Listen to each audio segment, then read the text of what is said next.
বলে বৃষ্টির প্রতিটি ফোঁটা শুধু মাটি ভেজায় না, কখনো কখনো পুরো জীবন পাল্টে দেয়। মাঝরাতের শুনশান রাস্তায় এক নার্স পেল রক্তে মাখা এক অচেনা ছেলেকে। সে তাকে বাড়িতে নিয়ে এলো বটে, কিন্তু এই সিদ্ধান্ত তার জন্য মানবতার সবচেয়ে বড় পরীক্ষা হয়ে উঠল। এখন প্রশ্ন হল, এই অচেনা মানুষটি কি তার জীবনের সবচেয়ে বড় অবলম্বন হবে, নাকি সমাজের কটূক্তির আগুন দুজনকেই চিরদিনের জন্য জ্বালিয়ে দেবে? পুরো সত্যিটা জানতে ভিডিওটি শেষ পর্যন্ত দেখুন এবং মন্তব্যে আপনার ও আপনার শহরের নাম অবশ্যই লিখুন। মুজাফফরপুর শহরে সেই সন্ধ্যার দৃশ্য ছিল কিছুটা অন্যরকম। আকাশ থেকে অবিরাম মুষলধারে বৃষ্টি ঝরছিল, রাস্তাগুলো জলে ভরে গিয়েছিল এবং প্রতিটি গলি, প্রতিটি মোড় অন্ধকার আর নীরবতায় ডুবেছিল। হাসপাতাল থেকে নিজের নাইট ডিউটি শেষ করে রিয়া বাড়ি ফিরছিল। সে পেশায় একজন নার্স ছিল। দিনরাত রোগীদের সেবা করত, অন্যের ক্ষত ভরত, কিন্তু নিজের মনের ক্ষত কাউকে বলতে পারত না। তার মুখে ক্লান্তি স্পষ্ট ছিল, তবে অভ্যস্ত হয়ে গিয়েছিল। স্কুটি চালাতে চালাতে সে ভাবল, আজ আবার বাড়ি ফিরে কোন দরজা খুলবে? একাকিত্ব ছাড়া আর কী বা আছে? বৃষ্টি আরও বাড়তে শুরু করল, তাই সে একটি শুনশান রাস্তার ধারে স্কুটি থামিয়ে দিল। তখনই তার চোখ পড়ল সামনের রাস্তার আলোর নিচে কেউ একজন পড়ে আছে। প্রথমে রিয়ার মনে হলো হয়তো কেউ নেশাগ্রস্ত হয়ে থাকবে, কিন্তু কাছে গিয়ে যা দেখল তাতে তার নিঃশ্বাস বন্ধ হয়ে গেল। একজন যুবক, ভিজে যাওয়া, কাপড় ছেঁড়া, মুখ আঘাত আর রক্তে মাখা। তার ঠোঁট কাঁপছিল, যেন শেষবারের মতো সাহায্য চাইছে। রিয়ার ভেতরের নার্স জেগে উঠল। সে দ্রুত ছাতাটি তার উপরে ধরল এবং হাত ধরে দেখল হৃৎস্পন্দন খুবই দুর্বল। সে বিড়বিড় করে বলছিল, বাঁচাও, আমাকে বাঁচাও। এক মুহূর্তের জন্য রিয়া ইতস্তত করল। এই মাঝরাত, শুনশান রাস্তা, আর সে একা মেয়ে। কোনো অচেনা ছেলেকে তুলে বাড়িতে নিয়ে যাওয়া কি বুদ্ধিমানের কাজ হবে? যদি কেউ দেখে ফেলে, সমাজ তো কিছু না ভেবেই আঙুল তুলবে। কিন্তু পরের মুহূর্তেই তার মন বলল, যদি এই ছেলেটি এখনই এখানে মারা যায় তবে? সে নিজের সঙ্গে লড়াই করছিল, কিন্তু তার পেশা এবং মানবতা জয়ী হল। রিয়া সাহস করে তাকে ধরল, কোনোমতে স্কুটির পেছনে বসাল এবং বাড়ির দিকে রওনা হল। বৃষ্টি তখন আরও তীব্র হয়েছিল। চারদিকে জল আর কাদা, কিন্তু রিয়ার চোখে শুধু একটাই চিন্তা ছিল, ওর নিঃশ্বাসটা যেন টিকে থাকে। বাড়িতে পৌঁছেই সে তাড়াতাড়ি দরজা খুলল। তার ছোট একটা বাড়ি, একটি ঘর, ছোট্ট রান্নাঘর আর উঠোন। সে ছেলেটিকে বিছানায় শুয়ে দিল। তার কাপড় পুরোপুরি ভিজে গিয়েছিল। রিয়া দ্রুত তোয়ালে বের করে তার কপালে জল মুছল। তারপর ফার্স্ট এইড বক্স খুলে রক্তের তাকগুলোতে ওষুধ লাগাতে শুরু করল। ছেলেটি পুরোপুরি অজ্ঞান ছিল, কিন্তু তার শ্বাস প্রশ্বাস ধীরে ধীরে স্বাভাবিক হচ্ছিল। রিয়া লম্বা শ্বাস নিল। বাইরে তখনও বৃষ্টির শব্দ হচ্ছিল, কিন্তু ঘরের ভেতরে এক অদ্ভুত নীরবতা। রিয়া বিছানার পাশে বসে ভাবছিল, আমি কি ঠিক করলাম না ভুল? কেউ জানতে পারলে লোকে কি বলবে? কিন্তু যদি তাকে এখানে ফেলে আসত, তবে হয়তো সে বেঁচে থাকত না। সে জানালার বাইরে তাকালো। অন্ধকার আর জল তখনও শহরটাকে ডুবিয়ে রেখেছিল, কিন্তু ভেতরে তার ছোট বাড়িতে এখন এক নতুন দায়িত্ব জেগে উঠেছে। রিয়া অনেকক্ষণ ধরে সেই অচেনা ছেলেটির পাশে বসে রইল। তার চোখ বন্ধ ছিল, শ্বাস প্রশ্বাস ধীর কিন্তু স্থির হয়ে এসেছিল। বাইরে বৃষ্টি তখনও প্রবলভাবে চলছিল। ঘড়ির দিকে নজর পড়ল, রাত প্রায় 2:30। পাড়ার সব বাড়ি অন্ধকারে ডুবেছিল, কিন্তু রিয়ার ছোট ঘরে অস্বস্তি জেগেছিল। সে পাশে রাখা জলের বোতল তুলে আলতো করে ছেলেটির ঠোঁটে ছোঁয়াল। একটু নড়াচড়া হলো, কিন্তু সে তখনও অজ্ঞান রইল। রিয়া ধীরে ধীরে তার ভেজা কাপড় সরিয়ে তোয়ালে দিয়ে শরীরটা মুছে দিল। রক্তের দাগ দেখে তার মন কেঁপে উঠল। আঘাতগুলো গভীর ছিল না, কিন্তু যেভাবে তাকে পাওয়া গিয়েছিল তাতে স্পষ্ট বোঝা যাচ্ছিল যে কেউ তাকে নির্মমভাবে পিটিয়েছে। নার্স হওয়ার কারণে রিয়ার হাত পাকা ছিল। সে সাবধানে ওষুধ লাগালো, ব্যান্ডেজ বাঁধল এবং তার ওপর নিজের একটা পুরনো পরিষ্কার চাদর দিয়ে দিল। তারপর একটি চেয়ার টেনে বিছানার পাশে বসে পড়ল। কিন্তু তার ভেতরে প্রশ্নগুলোর ঝড় বইছিল। এই ছেলেটি কে? এত রাতে, এত বৃষ্টিতে একা এখানে কি করে এলো? আর যদি কেউ দেখে ফেলে যে আমি একে বাড়িতে নিয়ে এসেছি, তবে? পাড়াটা ছোট ছিল। মানুষজন এখানে অন্যের বাড়িতে উঁকি মারার সুযোগ ছাড়ে না। একা মেয়ে, তার ওপর নার্সের চাকরি, এমনিতেই নানা কথা হয়। এখন যদি সকালে কেউ এই অচেনা লোকটিকে এখানে দেখে ফেলে, তবে কি হবে? রিয়া মাথা চেপে ধরল। তার মন বলছিল একে কোনো হাসপাতালে নিয়ে যাওয়া উচিত ছিল, কিন্তু বিবেক উত্তর দিল, হাসপাতালে নিয়ে গেলে রিপোর্ট করতে হতো, পুলিশ আসতো আর সবার আগে তোকেই সন্দেহের চোখে দেখা হতো। সে লম্বা শ্বাস নিয়ে উঠল এবং জানালার খিল শক্ত করে দিল। দরজার তালাও পরীক্ষা করল। তারপর ফিরে এসে ছেলেটির দিকে তাকালো। তার মুখে ক্লান্তি, আঘাত আর অসহায়ত্বের গভীর রেখা। কিন্তু কোথাও যেন ভেতরে এই অনুভূতিও ছিল যে এ শুধু কোনো পথচারী নয়, বরং খুব ভেঙে পড়া একজন মানুষ। রিয়া স্থির করল এখন প্রশ্ন করার সময় নয়, তার শুধু বিশ্রাম দরকার। সে বিছানার পাশে পুরনো চেয়ারটায় গিয়ে বসে পড়ল।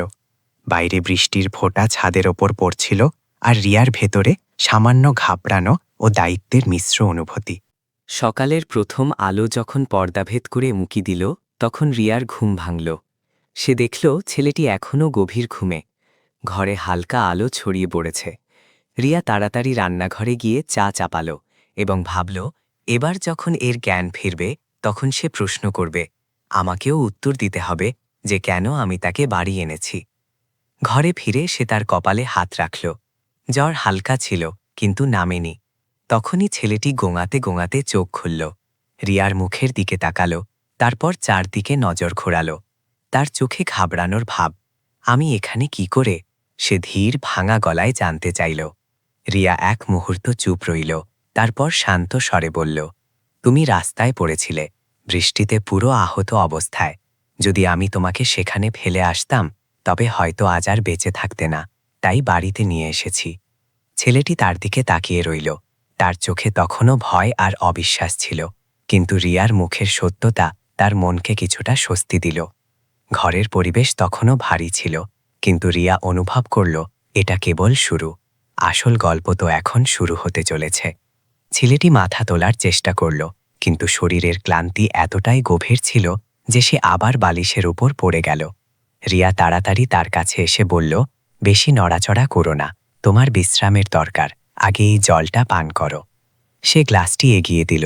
ছেলেটির কাঁপানো হাতে গ্লাসটি ধরল, ঠোঁটে ছোঁয়াল এবং দু চুমুকে সবটা পান করে ফেলল। এরপর তার চোখ জলে ভরে গেল। রিয়া চুপচাপ চেয়ারে বসে রইল। তার মনে অনেক প্রশ্ন ছিল, কিন্তু সে নিজেকে থামাল। ধীরে ধীরে ছেলেটি নিজেই কথা বলতে শুরু করল। আমার নাম অর্জুন, সে ধীর স্বরে বলল। গতরাতে আমি কিছু বন্ধুর সাথে ছিলাম, যাদেরকে আমি ভাই মনে করতাম। তারাই আমাকে। তার গলা ভেঙে গেল। রিয়া মনোযোগ দিয়ে শুনছিল। অর্জুন লম্বা শ্বাস নিয়ে আবার বলল, তারা আমার কাছ থেকে টাকা ধার নিয়েছিল। যখন ফেরত দেওয়ার সময় এলো, তখন আমি তাদের কাছে চাইতে গেলাম। উল্টে তারা আমাকে মারতে শুরু করল। বলল, তোর কি সাহস যে আমাদের কাছে হিসাব চাইছিস? আমার ফোন, পার্স সব কেড়ে নিল এবং রাস্তায় ফেলে দিল। তার চোখ থেকে জল গড়িয়ে পড়ল। রিয়া দেখল তার বুক কেঁপে উঠল। বন্ধুত্ব যদি শত্রু হয়ে যায় তবে মানুষ কোথায় যাবে? সে মনে মনে ভাবতে লাগল। অর্জুন কাপড়ের ছেঁড়া হাতা তুলল। সেখানে গভীর নীল দাগ ছিল। তারা শুধু টাকা নিয়ে যায়নি, তারা আমার সম্মানও পদদলিত করেছে, আমার আত্মাকে পর্যন্ত ভেঙে দিয়েছে। আমার মনে হয়েছিল এখন বেঁচে থাকার আর কোনো মানে নেই, কিন্তু হয়তো উপরওয়ালাই আপনাকে পাঠিয়েছেন। রিয়ার ঠোঁট শক্ত হয়ে গেল। সে বুঝতে পারল এই ছেলেটি শুধু শারীরিকভাবে নয়, মানসিকভাবেও মারাত্মকভাবে ভেঙে পড়েছে। কিছুক্ষণ দুজনের মধ্যে নীরবতা বিরাজ করল। শুধু বাইরে থেকে ফোঁটা ফোঁটা বৃষ্টির শব্দ শোনা যাচ্ছিল। এরপর রিয়া শান্ত স্বরে বলল, অর্জুন, জীবন সবসময় আমাদের প্রত্যাশার চেয়ে বেশি আঘাত করে, কিন্তু এই আঘাতগুলোই আমাদের মজবুত করে তোলে। তুমি একা নও। অর্জুন তার দিকে তাকাল। তার চোখে প্রথমবারের মতো হালকা জলের সঙ্গে একটা আশাও ফুটে উঠল। কেন? তুমি আমাকে কেন সাহায্য করছো? তুমি তো আমাকে চেনোও না। রিয়া গভীর শ্বাস নিয়ে বলল, আমি একজন নার্স। আমার কাজই এটা, পড়ে যাওয়াকে তোলা, ভাঙাকে জোড়া লাগানো, আর সবচেয়ে বড় কথা হলো মানবতা। অর্জুন প্রথমবারের মতো ঠোঁটে সামান্য হাসি ফোটানোর চেষ্টা করল, কিন্তু ক্লান্তিতে তার মুখ ভার হয়ে গেল এবং সে আবার শুয়ে পড়ল। রিয়া উঠে রান্নাঘরের দিকে চলে গেল। সে ভাবল, এই ছেলেটি শুধু আহত নয়, ভেতর থেকে একেবারে শূন্য হয়ে গেছে। যদি আমি তাকে এখনই ছেড়ে দিই তবে হয়তো সে আরও ভেঙে পড়বে। চা চাপানোর সময় অর্জুনের ভাঙা কণ্ঠস্বর তখনও তার কানে বাজছিল, আমার এই পৃথিবীতে কেউ নেই। রিয়ার মন কেঁপে উঠল। হঠাৎ তার নিজের একাকিত্বের কথা মনে পড়ল। মা বাবা আর নেই, আত্মীয় স্বজন দূরে থাকত, হাসপাতাল আর এই ছোট ঘরটাই ছিল তার পৃথিবী। হয়তো এই কারণেই সে অর্জুনের কষ্ট এত গভীরভাবে অনুভব করতে পারছিল। ঘরে ফিরে সে ট্রেতে চা রাখল। অর্জুন আধা খোলা চোখে তার দিকে তাকিয়েছিল। রিয়া কাপটি তার সামনে রেখে হালকা হাসির সাথে বলল, চলো এবার ধীরে ধীরে ঠিক হওয়া শুরু করো। এই চা হয়তো তোমার ভাঙা মনকেও কিছুটা সাহস দেবে। অর্জুন কাপটি ধরল। তার কাঁপানো হাতের মাঝে থেকে ওঠা ধোঁয়া যেন প্রথমবারের মতো দুজনের মধ্যে বিশ্বাসের উষ্ণতা ছড়িয়ে দিচ্ছিল। সকালের আলো এখন পুরো ঘরে ছড়িয়ে পড়েছে। বাইরে কাদায় গ্রেজা গলিতে বাচ্চারা খেলছে, আর কোথাও কোথাও লোকেরা নিজেদের ছাদ থেকে জল ঝেড়ে ফেলছে। কিন্তু রিয়ার ছোট ঘরে এখনও একটা অন্যরকম নীরবতা বিরাজ করছিল। রিয়া চায়ের কাপ সামনে রেখে চুপচাপ চেয়ারে বসে রইল। অর্জুন কাপটি দুহাত দিয়ে ধরে ধীরে ধীরে চায়ের চুমুক নিচ্ছিল। তার চোখে তখনও ক্লান্তি আর ভয়ের ছাপ ছিল, কিন্তু সেই ভয়ের আড়ালে কোথাও একটা অকথিত বিশ্বাসও ফুটে উঠতে শুরু করেছিল। তুমি আমার জীবন বাঁচিয়েছ, অর্জুন ধীরে বলল। রিয়া তার দিকে তাকিয়ে বলল, আমি সেটাই করেছি যা প্রত্যেক মানুষের করা উচিত। আমি নার্স, মানুষকে সুস্থ করা আমার কাজ, এটুকুই। অর্জুনের মুখে একটা তিক্ত ফাঁসি ভেসে উঠল। মানুষ মানুষকে বাঁচায়? এখন আর এমনটা কোথায় হয়? মানুষ তো আহত দেখে তামাশা করে। তুমি আমাকে অচেনা চেনেও বাড়িতে নিয়ে এলে, তোমার ভয় লাগেনি? রিয়া একটি গভীর শ্বাস নিল। ভয় তো লেগেছিল। একজন একা মেয়ে আর বাড়িতে একজন অচেনা ছেলে। সমাজ তো আঙুল তুলবেই। কিন্তু যদি সেই সময় তোমাকে সেখানে ছেড়ে আসতাম, তবে হয়তো আজ আমি চোখ বন্ধ করেও শান্তিতে ঘুমোতে পারতাম না। অর্জুন চুপ হয়ে গেল। সে কাপটি টেবিলে রাখল এবং ধীরে বলল, আমি অনেককে নিজের লোক মনে করেছিলাম, কিন্তু সবাই প্রতারণা করেছে। কাল রাতে মনে হয়েছিল যেন জীবন শেষ হয়ে গেছে, কিন্তু আজ তোমাকে দেখে মনে হচ্ছে হয়তো এখনও সব শেষ হয়নি। রিয়ার চোখে হালকা জল এলো। সে অনুভব করল যে এই ছেলেটি শুধু শরীর দিয়ে নয়, আত্মা দিয়েও আহত। সে ধীরে বলল, অর্জুন, বিশ্বাস করা সবচেয়ে কঠিন কাজ, কিন্তু যদি তুমি চাও তবে আমার কথা মানতে পারো। জীবন যতটা আঘাত দেয় ততটাই মজবুতও করে তোলে। শুধু কোনো একজন মানুষের উপর বিশ্বাস রাখো, হয়তো তখন পৃথিবীটা আর এত ভয়ের মনে হবে না। অর্জুন তার দিকে তাকাল। তার চোখে কিছু একটা বদলাচ্ছিল, ভয়ের বদলে এক হালকা স্বস্তি। সে মাথা নিচু করে বলল, হয়তো প্রথমবার আমার মনে হচ্ছে যে কেউ আমার কথা শুনছে, আমাকে বিচার না করে। কিছুক্ষণ দুজন চুপ রইল। নীরবতা ভারী ছিল, কিন্তু অদ্ভুত ছিল না। যেন ঘরের হাওয়ায় এখন শান্তির একটা পাতলা স্তর জমে গিয়েছিল। রিয়া উঠে বলল, তুমি বিশ্রাম করো, আমি কিছুক্ষণ হাসপাতালে যাব, তারপর ফিরে আসব। দরজা ভেতর থেকে বন্ধ করে রেখো। যতক্ষণ না তুমি সুস্থ হচ্ছ, কোথাও যেও না। অর্জুন অবাক হয়ে তার দিকে তাকাল। তুমি আমাকে এত বিশ্বাস করছ? রিয়া হালকা হাসল। হয়তো কখনো কখনো অচেনা মানুষের ওপর বিশ্বাস রাখা নিজের লোকেদের চেয়ে বেশি সহজ হয়। অর্জুন এই কথাটি নিয়ে অনেকক্ষণ ভাবল। তার চোখে প্রথমবারের মতো হালকা উজ্জ্বলতা ফিরল, যেন মন বলছিল, হয়তো এই মেয়েটি সত্যিই আমাকে আবার বাঁচতে শেখাতে পারে। রিয়া দরজা বন্ধ করে বাইরে চলে গেল। ঘরে এখন অর্জুন একা, কিন্তু তার হৃদয়ে প্রথমবারের মতো একাকিত্ব অতটা ভারী মনে হল না। হয়তো এটাই সেই মুহূর্ত ছিল, যখন ভাঙা হৃদয় আর আশ্রয়ের সন্ধানে থাকা আত্মার মধ্যে প্রথম বাঁধন তৈরি হয়েছিল, বিশ্বাসের বাঁধন। রিয়া সেদিন হাসপাতাল থেকে ডিউটি সেরে যখন বাড়ি ফিরল, তখন সে ক্লান্ত ছিল, কিন্তু মনে একটা অদ্ভুত শান্তি ছিল। সে জানত যে বাড়িতে ফিরলেই দরজা খোলার পর কেউ তার জন্য অপেক্ষা করছে। এই অনুভূতি তার জন্য নতুন ছিল, কারণ এতদিন তার ঘর সবসময় খালি আর নীরব থাকত। দরজা খুলতেই দেখল অর্জুন চেয়ারে বসে আছে। তার কাপড় পরিষ্কার, চুল এখনও এলোমেলো, কিন্তু মুখে আগের মতো ঘাবড়ানোর ভাব নেই। সে রিয়ার দিকে তাকাল এবং হালকা হাসল। রিয়ার ঠোঁটেও অজান্তে হাসি ফুটে উঠল। আজ তোমাকে দেখে মনে হলো যেন সত্যিই কোনো আপনজনের ঘরে ফিরছি, রিয়া ভাবল, কিন্তু বলতে পারল না। দুজন একসঙ্গে রাতের খাবার খেল। অর্জুন ধীরে ধীরে রান্নাঘরেও সাহায্য করতে শুরু করল। রিয়ার ভালো লাগল, যেন তার একাকিত্বের দেয়ালে এখন ফাটল ধরছে। কিন্তু বাইরের দুনিয়া তো এত সহজ ছিল না। পাড়ায় ধীরে ধীরে ফিসফাস শুরু হয়ে গিয়েছিল। রিয়া বাড়িতে কোনো ছেলেকে রেখেছে, নার্সের চাকরি, রাত বেরাতে আসা যাওয়া, কে জানে ছেলেটাকে। একদিন যখন রিয়া হাসপাতাল যাচ্ছিল তখন পাড়ার এক মহিলা সামনে থেকে তাকে থামিয়ে বলল, মেয়ে, এটা ঠিক না, লোকে কথা বলছে, রাতে বাড়িতে পুরুষ রাখলে আমাদের গলির নাম খারাপ হবে। রিয়ার মুখ লাল হয়ে গেল। সে কোনো জবাব দিল না, শুধু দ্রুত পায়ে এগিয়ে গেল। কিন্তু তার মন ভেতর থেকে কেঁপে উঠল। এই ভয়টাই তো ছিল আমার। সমাজের কাছে সত্যের চেয়ে তামাশাই বেশি দরকার। সন্ধ্যায় বাড়ি ফিরতেই অর্জুন তার বিষণ্ণতা লক্ষ্য করল। সে ধীরে জানতে চাইল, কি হয়েছে, তুমি এত চুপ কেন? রিয়া প্রথমে এড়িয়ে যেতে চাইল, কিন্তু পরে বলল, লোকেরা প্রশ্ন করছে, তারা মনে করছে তোমাকে বাড়িতে এনে আমি ভুল করেছি। অর্জুনের চোখ নিচু হয়ে গেল, তার মুখ অনুশোচনায় ভরে গেল। আমি তোমার জন্য বোঝা হয়ে গেছি, কাল সকালেই চলে যাব। রিয়ার হৃদয়ে যেন কেউ মুঠি দিয়ে চেপে ধরল। সে সঙ্গে সঙ্গে বলল, না অর্জুন, এমন বলো না। যদি তুমি চলে যাও তবে এরা জিতে যাবে। আমি জানি যে আমি কোনো ভুল করিনি, কিন্তু হ্যাঁ, এই পথটা সহজ নয়। অর্জুন তার চোখে তাকালো। সেখানে ভয় ছিল না, শুধু সত্যতা। কিন্তু রিয়া, তোমাকে ওরা বদনাম করবে। তোমার ভালোর জন্যই বলছি, আমার চলে যাওয়া উচিত। রিয়া দৃঢ়স্বরে বলল, যদি আমার বাড়িতে তোমার থাকা ভুল হয় তবে আমি এটাকে সঠিক করার উপায় খুঁজব, কিন্তু তোমাকে আবার একা ছেড়ে দেব না অর্জুন, এটা আমি করতে পারবো না। ঘরে গভীর নীরবতা নেমে এলো।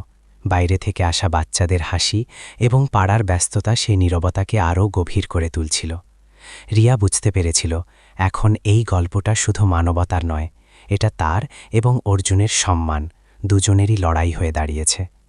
সেই রাতে পাড়ার কথাগুলো রিয়ার মনে হাতুড়ির মতো বাজছিল, কিন্তু যখন সে দেখল অর্জুন চুপচাপ কোণে বসে আছে, চোখে অনুশোচনা আর ঠোঁটে নীরবতা, তখন তার ভেতরে এক অন্য জেদ জন্ম নিল। সকাল হতেই রিয়া সিদ্ধান্ত নিল যে এখন তাকে অর্জুনকে শুধু অতিথির মতো নয়, বরং একজন মানুষ হিসেবে বাঁচার সাহস দিতে হবে। চলো, ব্রেকফাস্টে আমাকে সাহায্য করো, সে হেসে বলল। অর্জুন চমকে তার দিকে তাকালো। আমি? কিন্তু টিন্তু কিচ্ছু না, যখন এখানে আছো তখন তোমারও অধিকার আছে আর দায়িত্বও আছে।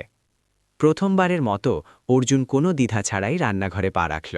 সে সবজি কাটল, জল রাখল এবং ধীরে ধীরে পরিবেশ হালকা হতে শুরু করল। রিয়ার ভালো লাগল। যে ঘর এতদিন একাকিত্বে ভরা ছিল, এখন তাতে অন্য কারো উপস্থিতির অনুভূতি ছিল। ধীরে ধীরে দুজনের দিনচর্যা তৈরি হল। রিয়া হাসপাতালে যেত, অর্জুন ঘরের ছোটখাটো কাজ সামলাত। সন্ধ্যায় দুজন একসঙ্গে চা খেত এবং ছোট ছোট কথা বলত। অর্জুন অনুভব করতে শুরু করল যে এই বাড়িটা শুধু রিয়ার নয়, কোথাও না কোথাও এটা তারও অংশ হয়ে উঠেছে। এক সন্ধ্যায় রিয়া ডিউটি থেকে ফিরে দেখল অর্জুন বাইরে উঠোনে কাপড় শুকাচ্ছে। তার মুখে হালকা হাসি, যেন প্রথমবারের মতো সে দায়িত্ব অনুভব করছে। রিয়া অজান্তেই বলল, তোমাকে দেখে মনে হচ্ছে বাড়িটা এখন সত্যি সত্যি ঘরের মতো লাগছে। অর্জুন তার দিকে তাকালো এবং বলল, রিয়া, জানো, যেদিন ওরা আমাকে মেরেছিল সেদিনই আমি বাঁচার আশা ছেড়ে দিয়েছিলাম, কিন্তু তোমাকে দেখে মনে হলো যে হয়তো আমি আবার একজন মানুষ, শুধু বোঝা নই। রিয়ার মন গলে গেল। সে তার দিকে তাকিয়ে বলল, অর্জুন, মানুষের সবচেয়ে বড় আঘাত লাগে তখন যখন আপনজনেরা ছেড়ে চলে যায়। কিন্তু মনে রেখো, একজনের বিশ্বাস পুরো পৃথিবীর ক্ষত ভরিয়ে দিতে পারে। অর্জুনের চোখ জলে ভরে এলো। সে কাঁপানো গলায় বলল, হয়তো তুমিই সেই বিশ্বাস। তুমি আমাকে পড়ে যাওয়ার আগেই ধরে নিয়েছ। কিছুক্ষণের জন্য দুজন নীরব রইল। শুধু ঘরের দেয়ালে ঝোলানো ঘোরের টিকটিক শব্দ শোনা যাচ্ছিল, কিন্তু সেই নীরবতায় অনেক কথা বলা হয়ে গিয়েছিল। ধীরে ধীরে অর্জুন তার ক্ষতগুলো ভরাতে শুরু করল, শুধু শরীরের নয়, মনেরও। আর রিয়ার জন্য এটা ছিল প্রথম সুযোগ, যখন সে অনুভব করল যে তার ঘরের খালি দেয়ালগুলো এখন অন্য কারো হাসিতে প্রতিধ্বনিত হচ্ছে। সেই রাতে যখন দুজন চায়ের কাপ হাতে বসেছিল, অর্জুন হঠাৎ জিজ্ঞেস করল, রিয়া, যদি তুমি সেই রাতে আমাকে ছেড়ে আসতে তবে কি তুমি শান্তি পেতে? রিয়া কিছু না ভেবে উত্তর দিল, না, কারণ মানবতার মানেই হল কোনো অচেনা মানুষের মধ্যে নিজের আপনকে দেখতে পাওয়া, আর যদি আমি তোমাকে ছেড়ে দিতাম তবে নিজেকেও হারিয়ে ফেলতাম। অর্জুনের ঠোঁট কাঁপল, কিন্তু তার চোখে প্রথমবারের মতো শান্তি ছিল। সেই মুহূর্তে দুজনেই বুঝল, এই সম্পর্ক এখন শুধু সাহায্যের নয়, এটা হৃদয় থেকে হৃদয়ের সফর হয়ে উঠেছে। দিন ধীরে ধীরে কাটতে লাগল।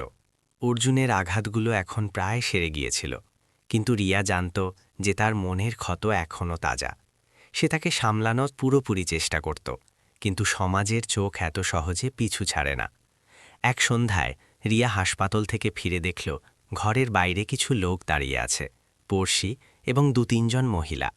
তারা নিজেদের মধ্যে কথা বলছিল এবং রিয়া পৌঁছাতেই তাদের কণ্ঠস্বর আরও উঁচু হয়ে গেল। রিয়া, তোমার কাছে এমনটা আশা করিনি আমরা, একজন পড়শি বলল। তোমার বাড়িতে পুরুষ থাকছে, লোকে কথা বলছে, আমাদের গলির নাম খারাপ হচ্ছে। রিয়া গভীর শ্বাস নিল এবং কিছু বলতে যাচ্ছিল, ঠিক তখনই দরজা খুলে গেল এবং অর্জুন বাইরে এলো। সে সব শুনে ফেলেছিল। লজ্জায় আর গ্লানিতে তার মুখ নিচু হয়ে গেল। রিয়া, আমি আর এখানে থাকব না, তোমার সম্মানে প্রশ্ন উঠছে, আমি চলে যাব, সে ধীরে বলল। রিয়ার হৃদয়ে যেন আঘাত লাগল। অর্জুন, তুমি চলে গেলে এদের কথাই সত্যি হয়ে যাবে। আমি জানি যে আমি কোনো ভুল করিনি, কিন্তু যদি আমি চুপ থাকি তবে এরা সবসময় আমাকেই দোষ দেবে। পাড়ার মহিলারা তখনও দাঁড়িয়েছিল, তাকিয়ে দেখছিল। রিয়া তাদের দিকে তাকালো এবং দৃঢ় স্বরে বলল, যদি আমার বাড়িতে অর্জুনের থাকা ভুল হয় তবে আমি এটাকে সঠিক করে দেব, আর সেই সঠিক পথ হল বিয়ে। সবাই চমকে উঠল। অর্জুনও রিয়ার দিকে তাকালো, তার চোখে বিস্ময় আর প্রশ্ন। রিয়া, তুমি সত্যি বলছ? কিন্তু এটা সব কেন, এভাবে জোর করে? রিয়া সরাসরি তার দিকে তাকালো। এটা জোর করে নয় অর্জুন, এটা সিদ্ধান্ত। যখন আমি তোমাকে সেই রাস্তা থেকে তুলেছিলাম তখনই এটা আমার দায়িত্ব হয়ে গিয়েছিল। এখন এটা শুধু দায়িত্ব নয়, বিশ্বাস। আর এই বিশ্বাসকে নাম দেওয়ার একটাই পথ আছে। পড়শিরা বিড়বিড় করতে করতে সেখান থেকে চলে গেল, কিন্তু অর্জুন সেখানেই দাঁড়িয়ে রইল, যেন তার পায়ের নিচ থেকে মাটি সরে গেছে। রিয়া ভেতরে গেল, এক গ্লাস জল এনে তার সামনে রাখল এবং শান্ত স্বরে বলল, ভেবে নাও, আমি কারোর ওপর বোঝা হতে চাই না, আর তোমাকেও বোঝা বানাতে চাই না। যদি তোমার মনে হয় যে এই সম্পর্ক শুধু দুনিয়াকে দেখানোর জন্য হবে, তবে না বলো। কিন্তু যদি তোমার মনে হয় যে আমরা দুজনের একে অপরের অবলম্বন হওয়াই মানবতার সবচেয়ে খাঁটি রূপ, তবে হ্যাঁ বলো। অর্জুনের চোখে জল এসে গেল। সে কাঁপানো গলায় বলল, রিয়া, আমি কখনো ভাবিনি যে কেউ আমাকে এই অবস্থায় মেনে নেবে। যদি তোমার বিশ্বাস থাকে তবে আমিও হ্যাঁ বলছি, কিন্তু ওয়াদা করছি এখন থেকে তোমাকে কখনো একা অনুভব করতে দেব না। সেই ঘরে কিছুক্ষণ নীরবতা ছেয়ে রইল। বাইরে বৃষ্টির ফোঁটা আবার ছাদের ওপর পড়তে শুরু করেছিল, কিন্তু এবার সেই ফোঁটাগুলো ভয়ের নয়, বরং এক নতুন সিদ্ধান্তের সঙ্গীত বাজাচ্ছিল। পরের দিনই রিয়া তার ছোট বোনকে ফোন করল এবং সবকিছু স্পষ্টভাবে বলল। বোন প্রথমে অবাক হলেও যখন সেই রিয়ার কণ্ঠে দৃঢ়তা এবং অর্জুন সম্পর্কে মমতা শুনল, তখন সে পাশে থাকার প্রতিশ্রুতি দিল। সন্ধ্যা গড়াতে না গড়াতেই বাড়িতে কিছু ঘনিষ্ঠ মানুষ জড়ো হল। রিয়ার বোন, তার স্বামী এবং ২-৩ জন ভরসাযোগ্য পড়শি। কোনো জাঁকজমক ছিল না, কোনো গোলমাল ছিল না, শুধু একটি ছোট ঘর, একটি প্রদীপের শিখা এবং মানবতায় ভরা কিছু মুখ। অর্জুন সাধারণ পোশাকে ছিল, আর রিয়াও কোনো সাজসজ্জা ছাড়াই, শুধু হালকা একটি শাড়িতে। তার কপালে হালকা টিপ আর চোখে গভীর শান্তি। যখন পণ্ডিত মন্ত্র পড়লেন এবং সিঁদুরের কৌটো সামনে এলো, তখন ঘরে উপস্থিত সবাই চুপচাপ সেই মুহূর্তটি দেখতে লাগল। অর্জুন কাঁপানো হাতে রিয়ার সিঁথিতে সিঁদুর পরিয়ে দিল। রিয়ার চোখ ভিজে উঠল। এই বিয়ে না ছিল ঐতিহ্যের প্রদর্শনী, না ছিল বাধ্যবাধকতার বোঝা। এটা ছিল শুধু একটি প্রতিশ্রুতি, দুজন ভাঙা মানুষের একে অপরের অবলম্বন হওয়ার প্রতিশ্রুতিকে নাম দেওয়ার প্রতিশ্রুতি। বিয়ে হয়ে যাওয়ার পর যখন সবাই চলে গেল, তখন ঘরে শুধু রিয়া আর অর্জুন রইল। অর্জুন চুপচাপ বলল, রিয়া, আমার এখনও মনে হচ্ছে যে এটা সব তোমার বাধ্যবাধকতা ছিল। রিয়া হাসল এবং তার চোখে তাকিয়ে বলল, না অর্জুন, বাধ্যবাধকতা থাকলে আমি তোমাকে সেই রাতে রাস্তায় ছেড়ে দিতাম। মানবতা আমাকে তোমার কাছে টেনে এনেছিল, আর এখন বিশ্বাস আমাকে এই পদক্ষেপ নেওয়ার শক্তি দিয়েছে। এই বিয়ে আমার বাধ্যবাধকতা নয়, আমার সিদ্ধান্ত। অর্জুনের চোখে জল গড়িয়ে এলো। সে ধীর স্বরে বলল, তুমি আমাকে শুধু বাঁচতেই শেখাওনি, বরং এটাও দেখিয়েছ যে মানবতাই সবচেয়ে বড় ভালোবাসা। সেই রাতে ঘরে কোনো লালসা ছিল না, কোনো কামনা ছিল না, ছিল শুধু দুটি হৃদয়ের বিশ্বাস, যা একে অপরের অবলম্বন হয়ে উঠেছে। দিন কাটতে লাগল। এখন ঘরের দৃশ্য বদলে গিয়েছিল। সকালে রিয়ার চায়ের গন্ধ আর অর্জুনের হাসি দেয়ালে প্রতিধ্বনিত হতে লাগল। পাড়ার লোকেরা, যারা আগে কটূক্তি করত, এখন চুপ হয়ে গেল। তারা ধীরে ধীরে মেনে নিল যে এই সম্পর্ক সত্যিই সম্মান আর বিশ্বাসের উপর তৈরি হয়েছে। এক সন্ধ্যায় দুজন একসঙ্গে বাজার থেকে ফিরছিল। হঠাৎ বৃষ্টি শুরু হলো। রিয়া আর অর্জুন ছাতার নিচে দাঁড়ালো। অর্জুন আকাশের দিকে তাকালো এবং বলল, মনে আছে রিয়া, সেই বৃষ্টির রাতেই আমাদের দেখা হয়েছিল? তখন আমার মনে হয়েছিল যে সব শেষ হয়ে গেছে, কিন্তু দেখো, সেই বৃষ্টিই আমাকে নতুন জীবন দিয়েছে। রিয়া হেসে বলল, কখনো কখনো সবচেয়ে বড় ঝড়ই মানুষের জন্য সবচেয়ে বড় আশ্রয় হয়ে ওঠে। দুজন একে অপরের হাত ধরল। তাদের চোখে এখন আর ভয় ছিল না, ছিল শুধু বিশ্বাস। গল্পের শেষ সেখানেই হলো যেখান থেকে তার জন্ম হয়েছিল, বৃষ্টির রাত। কিন্তু এবার ফোঁটাগুলো কোনো ভাঙার হৃদয়ের অশ্রু নয়, বরং নতুন ভালোবাসার আশীর্বাদ হয়ে ঝরছিল। আর লোকেরা বলা শুরু করে দিল, এই সম্পর্ক কাকতালীয়ভাবে শুরু হয়নি, এটা মানবতা দিয়ে শুরু হয়েছিল। আর সেই মানবতাই এখন এদের সবচেয়ে খাঁটি ভালোবাসা হয়ে উঠেছে।